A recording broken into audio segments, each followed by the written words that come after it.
Assalamu alaikum, everyone. Today is Wednesday, July 9th, and we have Bitcoin liftoff. As promised, Bitcoin reached 112,000, right now trading at 111,000. And Dogecoin is up 6.5%. It's now above 18 cents. Man, I wish I stocked up on Dogecoin before this move. Oh, yeah, that's right. We did. So congrats to PIF members who followed along. And the indices were in the green today, despite no real positive news on the tariff front. In fact, it does seem like the picture is getting more complicated as Trump sends out letters to countries and publishes those letters, which is kind of odd. But that's what's happening. That's the world we live in today. And you can see here the indices. The Nasdaq was up 0.72%, S&P up 0.61%, Dow Jones up 0.49%, Russell is up 1%, and the VIX is down. Volatility index is down another 5%. It was already at a low level, and now it's even lower, at least compared to a low level compared to where we've been this year. So let us talk about the topic of today, which is Bitcoin and where we think it's going, what are the fundamentals behind it. So, as I mentioned, Bitcoin got a record move. This graph looks a lot like the copper graph, but Bitcoin ended up making its move without the announcement of the Trump tariff, like copper required before its move. And it's noteworthy that there has been a decoupling between Bitcoin and the rest of cryptocurrency. So if you look at the market cap, Bitcoin versus other cryptos, excluding stablecoins, that is the latter represented in the black line and Bitcoin represented in that, what do you call that? A gold line, I guess. There was a very strong correlation, but now that correlation seems to have weakened a bit, where you have Bitcoin moving and the rest of crypto, its market cap has been pretty humble in its movements in comparison, much to the delight, I'm sure, of Bitcoin maximalists. There are some stable coins, or rather, sorry, some cryptocurrencies that have been doing well. But if you look as a whole, the entire lot, if you wanted to grade them, they wouldn't get that good of a grade. So, word of caution for those who are intending to dabble in altcoins because they think altcoins are going to run after Bitcoin and follow the same pattern that we followed in other cycles. It may not turn out to be the case this time around. It may turn out that in terms of altcoins, we have a much more muted move compared to Bitcoin and compared to other cycles as well. This chart is from ARK Invest, and here they are laying the case for why there may be a lot more upside for Bitcoin. And in this chart, you can see global M2 per every one Bitcoin. And you can see, when Bitcoin mining was significant at the start of the protocol, you can see that number going down till it bottomed out at around 2017. And ever since 2017, it has been climbing. That is the number of dollars per Bitcoin that are out there. And if you were to look at what that number is today, it's around $6 million per every one Bitcoin. And since there aren't really a whole lot of new Bitcoin entering the supply, now that 95% of Bitcoin is already mined, but there's a lot more fiat that is being introduced. This number is poised to increase. That is the number of dollars per Bitcoin. This trend is poised to increase, and perhaps a lot more vertically than it has in previous years. And this bodes well for the price of Bitcoin. So, yet another reason to be bullish on the price of this asset. Certainly, if it was a pure barometer for liquidity, its price would be much, much higher than where it is right now. And that gets a lot of Bitcoin investors excited. Speaking of liquidity and excitement about prospects, if you'll recall, I showed you guys the September probabilities of a rate cut a few weeks ago, and it was north of 90%. Now it's down to 70%. At the time when I showed you it, I said we're very close to 100%. There's a lot more room to go downwards than there is upwards. And in fact, that transpired to the T, where we went downwards in terms of probabilities. We're now at 70%. And I think that impacted the markets in recent days. That being said, today we're higher than we were yesterday in terms of a probability of a rate cut, and perhaps we go higher still, considering that inflation is down bigly. To borrow a term from Donald Trump, inflation is down bigly if you use Trueflation, which I think is a pretty good indicator of actual inflation in real time, by the way, without a lag. And so it's very possible, I think, that maybe we get a hot June report when that report comes out. But I think it may turn out that the July report surprises for the market to the upside, but as a number for inflation, surprises to the downside, and that we have a cooler than expected inflation number. So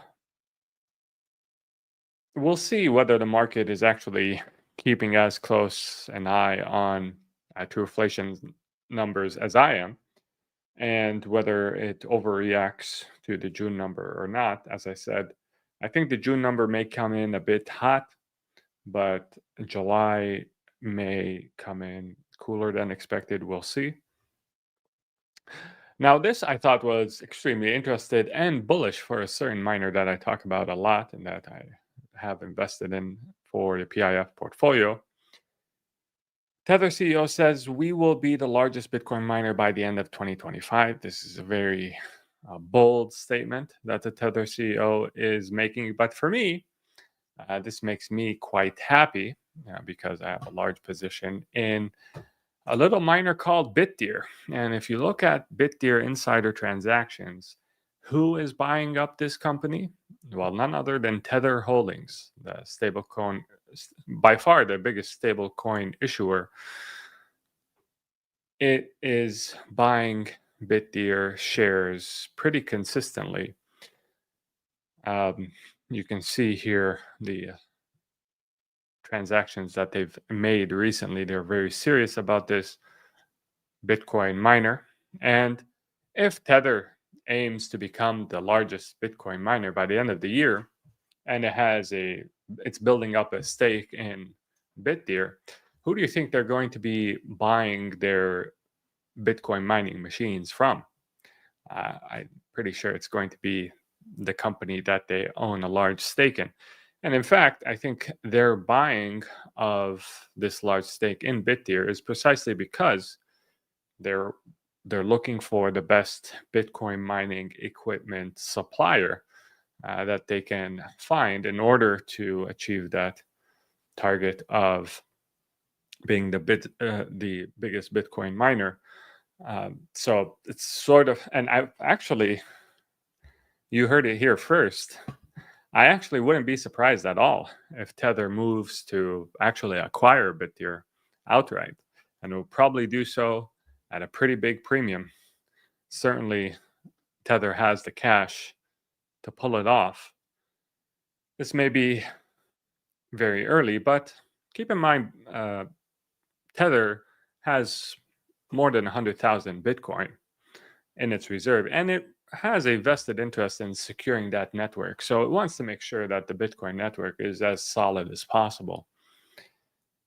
And so getting into Bitcoin mining makes a lot of sense for it.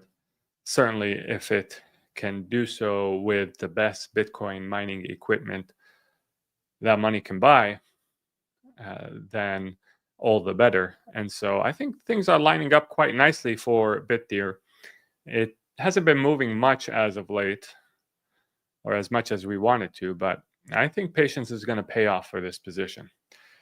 And certainly today's announcement from the Tether CEO reinforces that belief of mine. Now, we do still have the speed bump that is the Trump tariffs. And, whether or not that gets solved, I don't know. How it gets solved, I don't think Trump knows. Today, he announced that he's hiking Brazil tariff rates to 50%. He must have had a bad conversation with someone in Brazil, or someone in Brazil insulted him, or who knows what happened. But Trump has hiked Brazil tariff rates to 50%, and that's sent Brazil ETFs plummeting. We'll see what happens with other countries, whether or not we get deals. I'm hopeful that we will, but we shall wait and see. The only certainty in this market is uncertainty. So get comfortable with it. With that being said, if you enjoy these lives, make sure to leave a like and become a PIF member if you haven't already. Let's go to questions. Salamat Rashad, nice to see you. Thanks for hopping in. Haroon, assalamu alaikum. What do you think iron energy price will do? It's tough to say. I think right now it's moving on feels. Certainly, Core Scientific being acquired by CoreWeave got people's imagination running with regards to, okay, what happens if IRIS Energy is acquired? So we shall see.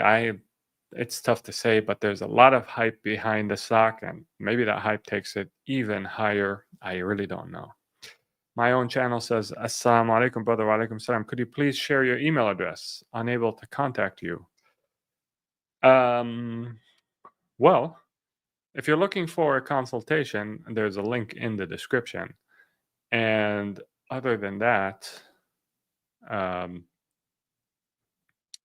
yeah, there's some contact info, I believe, on the YouTube channel itself that you may look into.